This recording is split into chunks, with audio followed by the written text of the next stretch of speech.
হয় আল্লাহ তাআলা সেখানেই পুরস্কারের ব্যবস্থা রেখেছেন। এই জন্যই কুরবানি শুধুমাত্র পশু কুরবানি না, পশু কুরবানির সাথে আসল কুরবানি হলো পশুত্বকে কুরবানি করা। মানুষের মধ্যে যে পশুত্ব রয়েছে,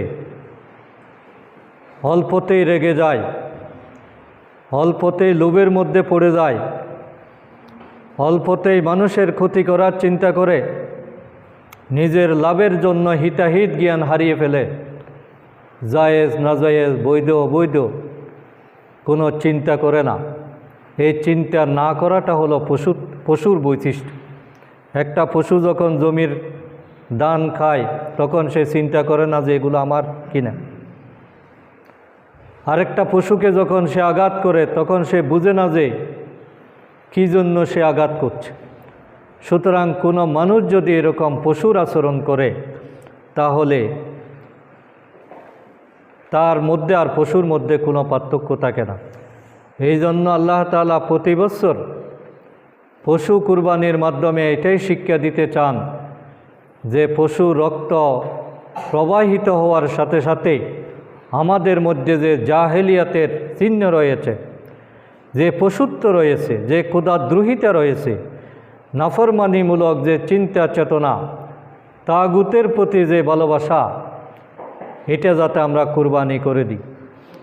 ইব্রাহিম আলাইহিস সালাম আল্লাহর সন্তোষ অর্জনের জন্য নিজের প্রিয় পুত্রকে যেভাবে উৎসর্গ করেছিলেন, আমরাও আল্লাহকে রাজি করার জন্য, খুশি করার জন্য আমাদের চাওয়া পাওয়া, আমাদের কামনা বাসনা, আমাদের জৈবিক তাড়না, মানসিক তৃপ্তি, এই সবগুলোকে আল্লাহর জন্য কুরবানি দেওয়া, এটাই হলো আসলে কুরবানির মূল উদ্দেশ্য।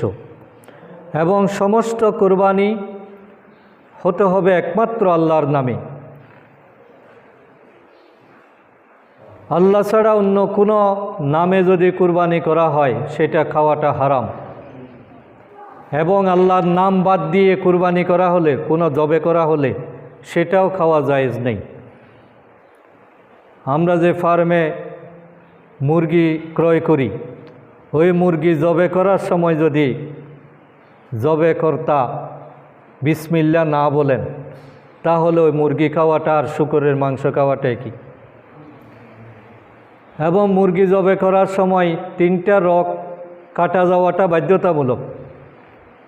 ফার্মের মুরগিগুলো অনেক সময় দুর্বল, একটা রগ কাটা গেলেও কিছুক্ষণ পরে এমনি মারা যায়, কিন্তু রগ কাটা যায় নাই, মারা গেছে,